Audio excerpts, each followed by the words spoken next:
ஜோதிட செய்திகள் அன்பர்களுக்கு வணக்கம்.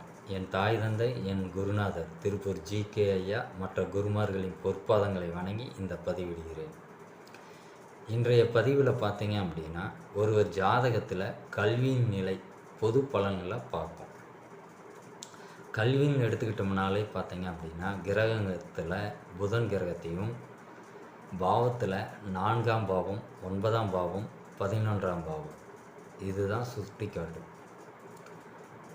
புதன் கிரகம் ஒரு ஜாதகத்தில் வந்து பார்த்தீங்க அப்படின்னா, தனித்திருந்து ஆட்சி, உச்சம், திக்பலம், அதிக பாகை பெற்ற கிரகமாக இருந்தது அப்படின்னா, கல்வியை எளிமையாக படிப்பாங்க, அதிக மதிப்பெண் வாங்கக்கூடியவர்களாக இருப்பாங்க, மெரிட்டில் சீட்டு வாங்குறீங்க இந்த அமைப்பில் இருக்கிறவங்களுக்கு இயல்பாகவே அமையும்.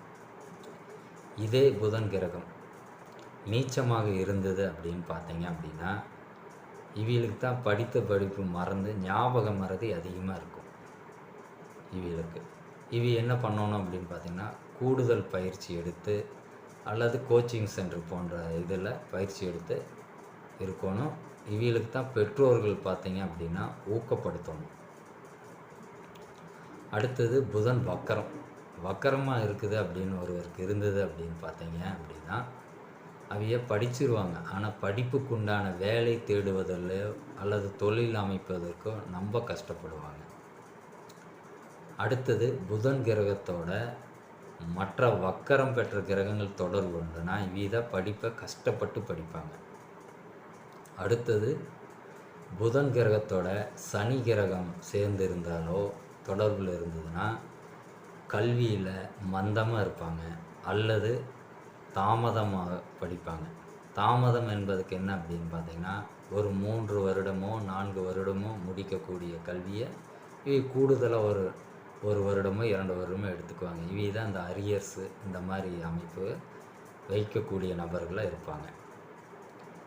அடுத்தது பார்த்தீங்க அப்படின்னா, புதன் கூட ராகுவோ அல்லது கேதுவோ இணைஞ்சு இருந்தது அப்படின்னா இவங்களுக்கு தான் படிக்கும்போது தடை ஏற்படும், இடையில பிரேக்கப் ஆகும்.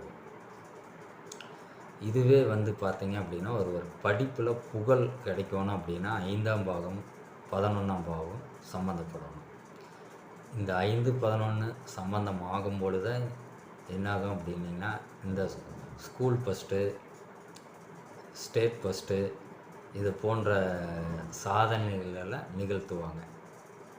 அடுத்தது பார்த்தீங்க அப்படின்னு பார்த்தீங்கன்னா, 4ஆம் பாவம் என்னத்தை குறிக்கும் அப்படின்னு பார்த்தீங்கன்னா, ஒரு 10ஆம் வகுப்பு முதல் 10, 12ஆம் வகுப்பு வரை படிக்கக்கூடிய கல்வியை குறிக்கக்கூடிய பாவம். இதுவே 9ஆம் பாவம் எதை குறிக்கும் அப்படின்னு பார்த்தீங்கன்னா, ஒரு உயர்நிலை, அதாவது ஒரு பேச்சுலர் டிகிரி குறிக்கக்கூடிய பாவம். 11ஆம் பாவம் என்பது என்ன அப்படின்னிங்கன்னா, ஒரு மாஸ்டர் டிகிரி, ஒரு எம்ஃபில்லு, பிஹெச்டி போன்ற கல்வியில் இருக்கிறதுலையே அதிகபட்ச கல்வியை குறிக்கக்கூடிய படிப்புகளை குறிக்கக்கூடிய பாவம் 11ஆம் பாவம். இதன் தொடர்ச்சியை அடுத்த பாவத்தில் பார்ப்போம். நன்றி, வணக்கம்.